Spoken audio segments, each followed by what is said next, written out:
우리가 세례 예식 베푸는 그 상황을 함께 보고 또 세례를 받았습니다마는, 세례를 받는다는 것은 나는 예수님의 가족이 되겠습니다 하는 공개적인 선언을 의미합니다. 지난 주일, 이번 주일 계속 성례 예식을 지금 거행했는데요. 우리가 지금 세례 받는 것은 그래도 조금 우리가 마음에 작정을 하고 단마음을 가지고 공부하고 문답을 하면 받는 것으로 되어 있습니다마는, 주 1세기에서 4세기 초에는 세례를 받는다는 것은 내가 사형 선고를 받겠습니다, 사형받겠습니다 하는 그것과 똑같았습니다. 로마 황제를 신으로 숭배하는 그런 사회적 또 문화적 정치적 상황 속에서 세례를 받는다, 이것은 바로 목을 내놓겠다, 사형수가 되겠다고 공개적으로 선언하는 것과 다를 바가 없었기 때문인데요. 그런데 신비스럽게도 초대교회 역사를 보면 세례받기를 자원하는 사람들이 날마다 우후죽순처럼 일어났습니다. 성장하는 폭이 어느 정도였느냐 하면 매년 최소한 4%, 로마 시민의 그 거의 나중에는 한 40%가 그리스도인이 되는 그런 폭발적인 성장을 보입니다. 상상을 초월하는 극심한 박해가 있고, 또 하루에 5,000명씩 죽어나가는 원인 모를 전염병이 창궐한 상황 속에서 어떻게 스스로 세례를 받겠다고 하는 사람들이 계속 일어나고 교회는 폭발적인 성장을 할 수 있었을까 좀 의구심이 드는데요.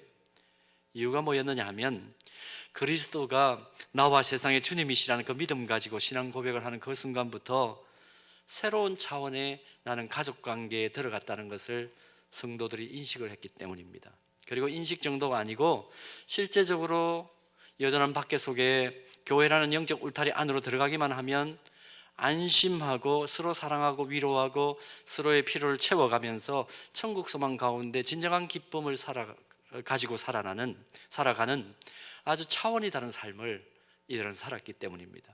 그리고 이들의 삶이 그냥 그 안에 테두리 안에서만 이루어진 것이 아니라 교회 바깥에 있는 사람들, 그들 가운데 어려운 이웃들 찾아 나서서 그들을 사랑했고 심지어 원수까지 사랑하는 완전히 품위가 다른 그런 삶을 초대교회 성도들이 보여주었기 때문에 사람들이 인식을 하는 거죠. 저 사람들은 좀 우리의 삶과 삶의 모습이 다르네, 품격이 다르네, 그것을 인식하면서 호기심을 가지고 교회 안으로 들어왔다가 감동을 받고 세례를 받은 이후에 함께 영적인 가족이 된 것입니다. 초대교회 성도들의 이런 역사적 사실을 보면서 확인하는 원리가 있습니다. 하나님께서 우리에게 복 주시고, 하나님께서 또 하나님의 자녀들이 미리 천국을 경험할 수 있도록 직접 세우신 이 교회와 그리고 이 가정에서 예수님의 가족으로 하나님의 뜻이 계시된 그 성경의 원리대로 살면 이 땅에서 천국을 경험하면서 개인적으로는 살고 또 각 가정도 복을 받는다는 원리입니다. 하나님께서 직접 세우신 기관은 세상에 두 곳밖에 없죠. 가정과 교회입니다. 그러므로 이 공동체 안에서 어떻게 사느냐 하는 것은 굉장히 중요한 가치를 가집니다. 자, 이런 이해를 가지고 이제 오늘 본문을 좀 보려고 하는데요. 오늘 본문을 보면 예수님께서 고향 나사렛 사람들이 예수님을 대하는 그 모습이 무엇인지, 또 예수님의 가족들이 예수님을 어떻게 대했는지 그 내용이 기록된 것이 오늘 본문입니다. 당시 예수님 고향 사람들은 예수님 바라보는 시각이 이 정도였던 것 같아요. 우리 동네에서 성장한 세상 사람들이 좀 알아주는 청년, 그 정도였던 것 같습니다. 자기 동네 출신인 예수가 막 기적도 베풀고 사람도 살려내고 하는 그 얘기를 듣긴 들었지만 도무지 믿을 수가 없는 것입니다. 인간적으로 보면 그럴 수밖에 없죠. 30년 동안 나사렛이라는 그 동네, 작은 동네입니다. 초소, 막루라는 뜻을 가지고 있는데 갈릴리 호수에서 한 25km 떨어진 고원지대에 있습니다. 그래서 초소, 막루라는 이름을 가지고 있는 이 나사렛, 그 뜻을 가지고 있는 나사렛, 이 작은 마을에 함께 살아온 사람입니다. 고향 사람들로서는 그 가족 배경을 다 알겠죠. 요셉이 누구인지, 그 아버지 어떤 분인지, 그 형제들이 또 누구인지 너무 잘 아는데 갑자기 이 예수가 변화된 거예요. 변신을 한 것이죠. 어떻게 보면 선입견 때문에 이 예수의 갑작스러운 변화를 받아들일 수가 없는 겁니다. 가족들도 마찬가지입니다. 오늘 본문 4절에 그 내용들이 쭉 기록되어 있는데, 특별히 마가복음 3장 20절 같은 데를 보면 당시 예수님의 가족과 친척들이 어떻게 예수에 대해서 생각했는지 이렇게 기록되어 있습니다. 예수의 친족들이 듣고 그를 붙들러 나오니 이는 그가 미쳤다 하밀러라. 붙들러 나왔다는 것은 결박했다는 의미거든요. 미쳤다는 거죠. 30년 동안 함께 살아왔던 아들이, 또 형님과 오빠였던 예수가 갑자기 이해할 수 없는 변신된 모습을 보이니까 미쳤다는 겁니다. 예수님, 하나님의 아들이십니다. 근데 어쨌든 인간적인 입장에서 본다면 얼마나 이 가족들의 몰이해 앞에서 마음이 아프셨을까, 얼마나 힘드셨을까 충분히 짐작하고도 남습니다. 그래서 오늘 본문 4절 봅니다. 4절 보면 가족들의 의심과 거부감을 느끼면서 직접 이런 말씀 하시죠. 예수께서 그들에게 이르시되 선지자가 자기 고향과 자기 친척과 자기 집 외에서는 존경을 받지 못함이 없느니라. 그렇게 말씀합니다. 이 말씀은 여러 가지로 해석할 수 있는 말씀이에요. 그런데 성경학자들이 해석하는 그 내용을 핵심적으로 간추려 보면 이렇게 정리할 수가 있습니다. 이 땅에서 천국을 미리 경험하기 위해서 하나님께서 직접 세워주신 가정과 교회에서는 모든 그 가족 구성원들이 서로를 좀 더 이해하고 좀 더 폭넓게 수용하는 것이 필요하다. 그런 말씀으로 해석하는 것이 타당하다. 부정적으로 예수님 말씀하셨지만 성경학자들은 긍정적으로 그렇게 해석해야 된다는 겁니다. 자기 고향과 자기 친척과 자기 집 외에서 존경받게 하지 말고 각 가정 안에서, 각 공동체 안에서 함께 영적인 은혜를 나누는 영적 가족들 사이에서 서로 용납함과 이해함과 수용하는 그런 자세가 필요하다. 인정해 주는 것이 필요하다. 그렇게 해석하는 것이 좋다. 성경학자들의 해석입니다. 자, 이 말씀을 이렇게 해석할 때 우리가 그렇다면 가정과 교회에서 어떻게 우리 가족들, 혈연의 가족들, 영적인 피부친 영적 가족들을 더 사랑하고 더 잘 이해하며 잘 섬길 수 있을까 하는 질문이 자연스럽게 따라 나옵니다. 자, 이 질문에 대한 대답을 찾기 위해서 다시 성경으로 돌아가는데, 성경을 보니까요 이런 말씀이 로마서에 나옵니다. 로마서 12장 10절 말씀인데, 형제를 사랑하여 서로 우애하고 존경하기를 서로 먼저 해라. 이것이 우리 가정 안에, 우리 영적 가족인 성도들이 모인 교회 안에 적용되면 그 안에서 미리 천국을 경험할 수 있다는 겁니다. 우애와 존경, 사랑으로 우애하고 사랑으로 존경하라, 그 말이죠. 구체적으로 이 각각을 좀 살펴볼까요? 첫째, 사랑으로 우애하고 하는 이 대답. 우애하고 이 단어는 헬라어로 필로스톨고스라는 단어인데요, 근데 희한한 것은 성경 속에 이 로마서 12장 10절 외에는 나오지 않는 단어입니다. 딱 한 번밖에 성경에 나오지 않는 단어입니다. 그 의미를 보니까 이런 뜻입니다. 부모와 자녀 사이에, 또 형제와 형제 사이에, 자매와 자매 사이에 물보다 진한 피로 연결된 절대로 끊을 수 없는 사랑의 상황이 우애하는 상황이에요. 우리 부모님도 아이들 키워보면 어떻습니까? 유아 때는 뭐 안고 다니고 마음대로 할 수 있지만 조금만 성장해서 자기 고집 피우고 이제 문 쾅 닫고 들어가기 시작하면 속에서 불이 일어나죠. 저거 내 속으로 난 애만 아니면 저거 몇 번 죽여도 죽였는데, 그런 생각할 때가 종종, 여러분들은 거룩해서 그러지 않으실지 모르겠습니다만, 근데 그런 상황이 발생해도 우리가 어떻게 합니까? 이해하고 용서하고 또 사랑으로 감싸주고 또 격려하죠. 이번 목요일에 이제 수능 시험이 있는데요, 한 보험회사가 수능을 마친 고3들을 대상으로 몇 년 전에 이제 나온 영상입니다. 청소년의 꿈을 스케치하다 하는 의식조사 프로그램을 영상화해서 보여주는 것 제가 보았습니다. 우리나라 청소년 3명 중에 2명이 일주일에 1시간도 채 되지 않는 시간 분량으로 아빠와 대화한다 그러죠. 참 비참한 상황입니다. 근데 영상을 어떻게 찍었느냐 하면 학생들과 그 아빠에게 동일한 질문을 던져가지고 그 대답을 이제 하게 만들고 그 대답을 서로 확인하게 하는 장면이 그 영상의 주된 흐름입니다. 질문이 뭐였느냐 하면, 앞으로 살 날이 1년밖에 남지 않았다면 당신의 꿈을 이루는 것과 5억의 돈을 받는 것, 그 둘 중에 뭘 선택하겠느냐. 질문이 그거예요. 자, 앞으로 살 날이 1년밖에 안 남았는데 당신의 꿈을 이루는 것과 또 그 반면에 5억의 돈을 받을 수 있는 기회가 있다면 뭘 선택하시겠느냐? 아이들은 뭐라고 대답할 것 같습니까? 그 고3 이제 수능 치른 아이들인데요, 모두가 다 스스럼 없이 이 무거운 질문 앞에 꿈을 이루겠노라고, 나는 내 꿈을 위해 달려가겠노라고 그렇게 대답을 했습니다. 근데 아빠들의 대답 똑같았을까요? 달랐습니다. 영상 속의 아버지들의 대답을 보니까요, 거의 뭐라고 얘기를 하냐면 우리 가족들, 우리 아이들의 안녕을 위해서, 좀 더 편안함을 위해서 나는 내 꿈 포기하겠다. 5억 주어지면 내 가족이, 내 아이가 더 편해질 수 있으니까 나는 내 꿈을 스스럼 없이 포기하겠다. 그렇게 대답을 했습니다. 계속 영상을 보면 자신이 꿈꾸는 일을 떠올리면서 해맑은 표정을 이제 아이들이 짓고 있었는데요, 근데 이제 아버지들이 대답한 그 영상을 아이들에게 계속 반복해서 보여주더라고요. 근데 처음에는 이 해맑게 웃고 있던 아이들이 점점점 표정이 굳어집니다. 그리고 하나씩 둘씩 울기를 시작하는 거예요. 자신을 위해서, 또 가족을 위해서 스스럼 없이 자신의 꿈을 포기하는 이 가시고기 인생이라고 그러죠. 가시고기와 같은 그런 인생을 살기로 작정하고 있는 아버지의 현실 인식을 보고, 진짜 우리 아버지가 나를 사랑하는구나, 진정으로 사랑하는구나, 그 사실을 깨닫기 시작한 것 같아요. 저는 그 영상을 보면서 성경에 기록된 아비의 심정이라는 표현이 나오죠. 아비의 심정.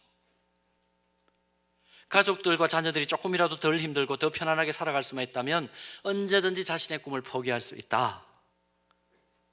일단은 1차적으로 그걸 보면서 어떤 생각이 들었냐면, 우리 시대에 저런 아버지들 때문에 그래도 우리 사회가 좀 척박하고 고위험 사회라 하더라도, 불안 사회라 하더라도 그래도 우리 사회가 좀 유지되는구나, 저런 아버지들이 계시기 때문에 그래도 우리 사회가 유지가 되는구나, 그런 생각이 하나 들었고요. 또 한 가지 좀 영적인 차원에서 생각했던 것은 뭐냐 하면, 주님이 지신 십자가의 사랑을 생각하지 않을 수가 없었습니다. 아버지 되신 하나님께서 우리를 너무 사랑하셔서 자기 아들까지 내어주시는 그 사랑 생각하지 않을 수 없었습니다. 그러면서 가정적인 측면에서는 십자가에서 죽기까지 우리를 사랑하시는 하나님의 그 아버지의 사랑을 우리가 깨닫고, 십자가 사랑 가지고 자녀들은 부모님을 대하고 부모님들은 우리 자녀들을 바라보고 형제와 자매들이 서로 그렇게 바라보고 사랑으로 섬길 수만 있다면 우리 가정 천국을 미리 경험할 수밖에 없겠구나, 그 생각했고요. 또 교회 공동체 측면에서는 십자가 사랑을 절절하게 깨닫고 있는 우리가 성도로서 주님의 몸인 교회 내에서 서로를 십자가 사랑으로 품고 섬기면 정말 신앙생활 하는 가운데 천국을 경험하며 살겠구나, 그 생각이 들었습니다. 여러분, 성경 요한 1서 4장 7절에서 8절 말씀 보면 사도 요한이 우리에게 이렇게 권면하지요. 사랑하는 자들아, 우리가 서로 사랑하자. 사랑은 하나님께 속한 것이니 사랑하는 자마다 하나님으로부터 나서 하나님을 알고, 8절 좀 어미한 말씀입니다. 우리 함께 봉독할까요? 사랑하지 아니하는 자는 하나님을 알지 못하나니 이는 하나님은 사랑이십니다. 예수 그리스도의 십자가 사랑을 잘 알지 못하는 세상의 아빠들도 사랑하는 자녀들을 위해서 자기의 꿈을 포기한다, 그렇게 입을 모으더라고요.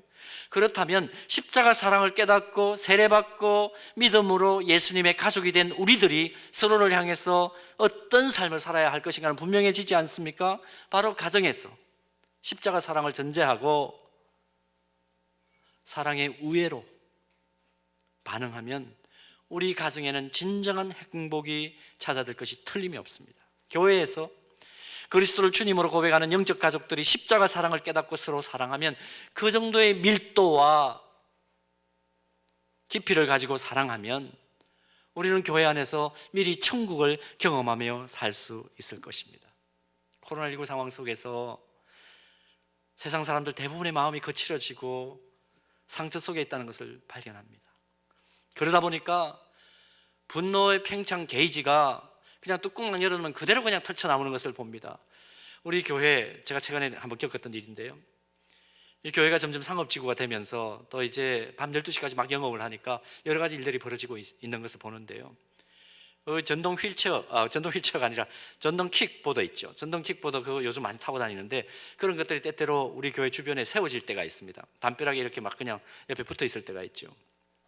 하루는요, 어떤 일이 있었느냐면, 야, 사람들 진짜 분노에 가득 찼구나. 그걸 내가 제가 느꼈는데 보니까 주차를 하는 분이 그 전동 킥보드가 교회 담벼락에 옆에 세워져 있는 걸 못 보셨나 봐요. 하다 보니까 전동 킥보드를 이렇게 툭 치고 주차를 하면서 차가 긁혔어요. 근데 뭐라고 얘기하는지 아세요? 교회 담벼락에 세워진 것 때문에 내 차 긁혔으니까 물어내라고. 여러분, 이게 지금 사람들의 상처 입은 심리입니다. 상상을 초월하죠. 상상을 초월하죠. 여러분, 이럴 때에 진짜 우리에게 필요한 것이 뭘까? 또 우리 가정에 필요한 것이 뭘까? 영적인 가정인 우리 교회에 필요한 것이 뭘까? 모두가 상처받았는데 이런 상황 속에서 우리에게 진짜 필요한 것은 차가운 세상 속에서 꽁꽁 얼어붙어 있는 그 마음을 녹여주고 상처 속에 피 흘리는 우리 가족들의 상처를 싸매어주고 치유하고 회복시켜주는 진정한 우애가 있는 가정, 진정한 우애가 있는 우리 교회 된다면 우리 서로 힘을 공급하고 서로 힘을 받고 이 세상을 더 힘있게 살아갈 수 있지 않을까요? 오늘 우리에게 이 사랑으로 우애하는 귀한 마음과 실천이 회복되기를 축복합니다. 자, 그런가 하면 또 우리가 가정과 교회에서 천국을 미리 경험하기 위해서 요청되는 필요한 것이 있는데 뭐냐 하면 사랑으로 존경하는 것입니다. 헬라어로 티메라는 아주 짧은 단어인데 이 존경이란 단어는 가치를 인정한다, 그렇게도 해석할 수가 있습니다. 가치를 인정한다. 그래서 이 가치를 인정해 준다 하는 것은 영광을 돌린다와 또 직결되기 때문에 가치를 인정한다, 영광을 올려드린다, 이런 말과 이 존경이라는 말은 함께 종종 사용이 됩니다. 그런데 이 존경한다, 가치를 인정한다, 영광을 올려드린다, 그 삶은 도대체 어떤 삶인가? 구체적으로 사도 바울은 빌립보서 2장 3절에서 이렇게 풀어서 설명을 합니다. 아무 일이든지 다툼이나 허영으로 하지 말고 오직 겸손한 마음으로 각각 자기보다 어떻게 여기고 남을 낮게 여기고, 그런 삶이 존경하는 삶이라 하는 것이죠. 존경한다. 여러분, 이 존경한다, 가치를 인정한다, 이 말을 좀 더 이해하기 쉽도록 제가 세 가지 흐름의 질문을 여러분들에게 한번 드려보겠습니다. 기억하기 쉽도록. 여러분, 지금 이 시간에 우리가 예배를 드리고 있습니다.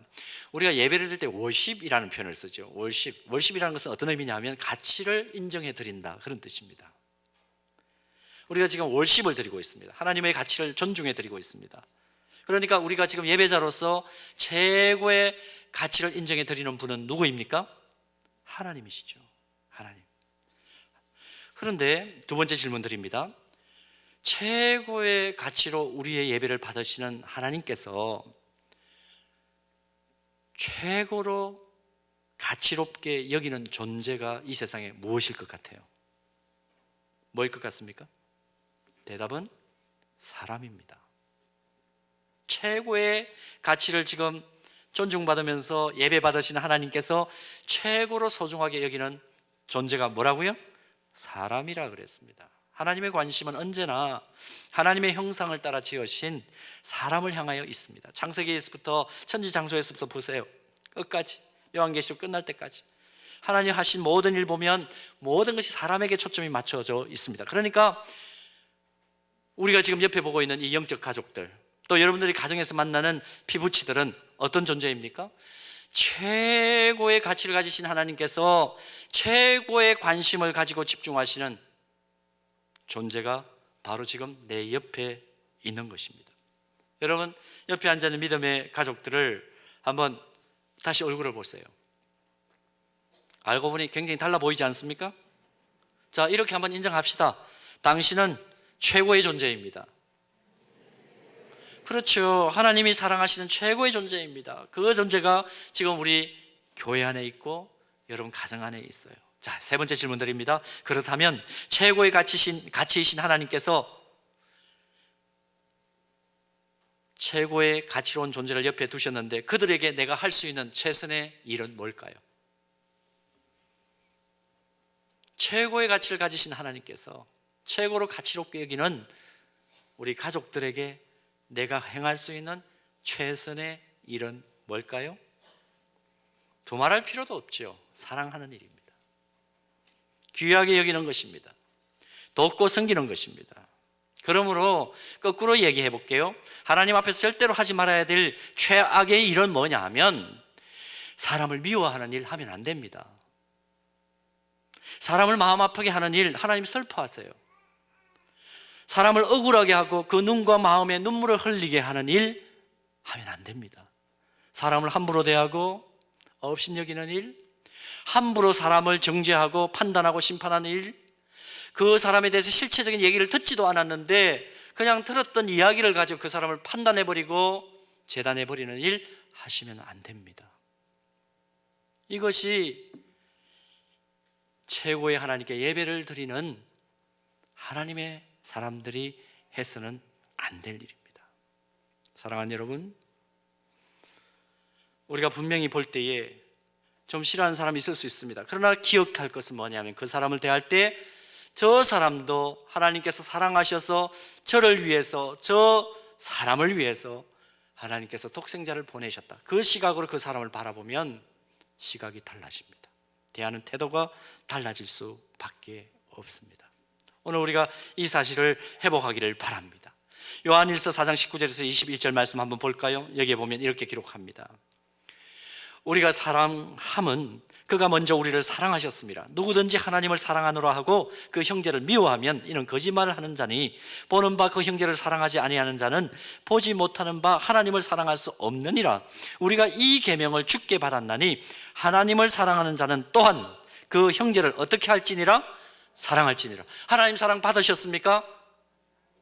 왜 이렇게 희미하십니까? 그렇게 해서 어떻게 세상을 힘있게 사십니까? 다시 한번, 하나님 사랑 받으셨습니까? 그러면 사랑하십시오. 우리 이거 잊지 마십시다. 오늘 본문에서 가족의 배척과 냉대를 받으신 예수 그리스도께서 서로를 좀 더 이해하고 용납하라고 우리에게 요청하셨습니다. 가족 사이에 우애와 존경이 있는 그 가정은 아무리 거친 파도가 밀려와도 어려움이 닥쳐와도 결코 쓰러지지 않을 것입니다. 그러나 우애와 존경이 사라진 가정은 아무리 경제적으로 부여하고 떵떵거리며 지위가 높게 살아도 결국은 무너질 수밖에 없다는 것, 오늘 주님이 말씀하시는 내용입니다. 믿음의 공동체인 교회도 마찬가지입니다. 믿음의 가족들 사이에 진정한 우애와 존경이 있다면 그 교회는 사람의 눈에 보기에 크기가 작을는지는 모르지만 그 교회는 천국을 미리 경험하는 큰 교회예요. 반대로 교회가 아무리 예배당이 커도 믿음의 가족들 사이에 우애와 존경이 사라진 교회는, 따뜻하지 못한 교회는 소망이 없는 작은 교회입니다. 그러므로 오늘 다시 우리 이 아침에 결심하십시다. 혈연 가족들이 모이는 우리 가정 속에서, 또 우리가 함께 신앙생활하는 이 영적 가족인 교회 안에서 사랑으로 우애하고 사랑으로 그 가치를 존중하는 존경이 있는 우리 가정과 교회 되도록, 그래서 하나님조차도 야, 나는 너희들 인정할 수밖에 없다, 그렇게 인정하시고 복 주시는 우리 가정 되기를 축복합니다. 그렇게 복 주실 수밖에 없는 우리 교회 되기를 간절히 주님의 이름으로 축복합니다.